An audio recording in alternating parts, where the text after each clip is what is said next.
Il est 22h30 et il y a toujours des embouteillages à Téhéran. Nous sommes en route pour aller voir Jafar Panahi, le réalisateur du film Le Cercle, qu'Arte diffusera ce soir dans le cadre de cette journée spéciale Iran.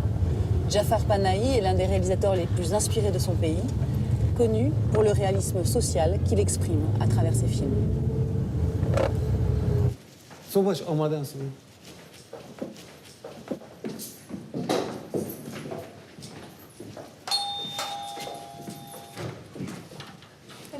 Bonjour, Bonjour. vous allez bien? Voici ma fille.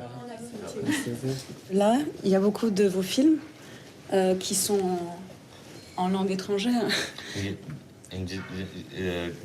qui sont sortis à l'étranger. Vos films sont montrés partout à l'étranger. Il y a eu Venise, Locarno, Cannes. Est-ce que... Mais les gens en Iran les ont pas vus? Il n'y a qu'en Iran qu'on ne les a pas montrés.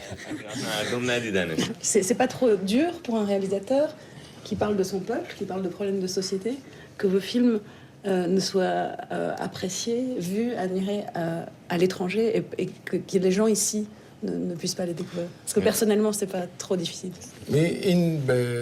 C'est ce qu'on peut faire de pire à un réalisateur. Si l'on voulait chercher une torture à infliger à un cinéaste, on ne trouverait pas mieux. Mais si je voulais entrer dans cette logique, tenter de faire un film qui ne fasse pas de vagues, je tomberais dans l'autocensure qui serait encore plus nuisible à mes films que ne l'est la censure d'État. Alors, je fais des films dans le seul espoir qu'un jour, enfin, les Iraniens voient mes films, bien qu'ils y aient déjà largement accès de façon clandestine.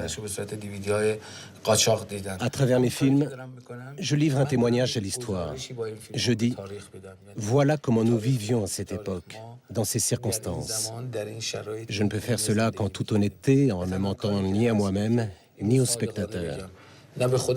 Et ce qui les gêne tant, c'est que je refuse de mentir.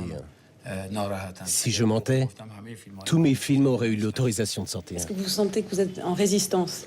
Dès le début, j'avais déclaré que je ne permettrais pas à la censure de supprimer un seul de mes plans.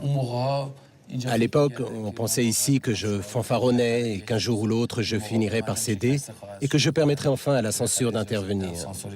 Mais à ce jour, j'ai tenu bon. Ce que j'ai dit il y a 10 ans est encore valable aujourd'hui. Et je ne suis toujours pas vaincu. C'est ce qui me remplit d'énergie. Il s'agit pour moi d'un engagement, d'une mission. Je n'ai pas le droit de faire de mauvais films. Quand on travaille dans une telle situation, dans de telles difficultés, chaque film que je réalise me semble être le dernier. Par conséquent, j'y place toute mon énergie, toutes mes capacités pour qu'il soit le meilleur possible. Dans ces conditions, je ne peux pas accepter que quiconque touche à un seul de mes plans. Je vous invite à voir Le Cercle sur Arte. Je vous demande aussi de prier pour qu'un jour enfin ce film soit également montré à la télévision iranienne.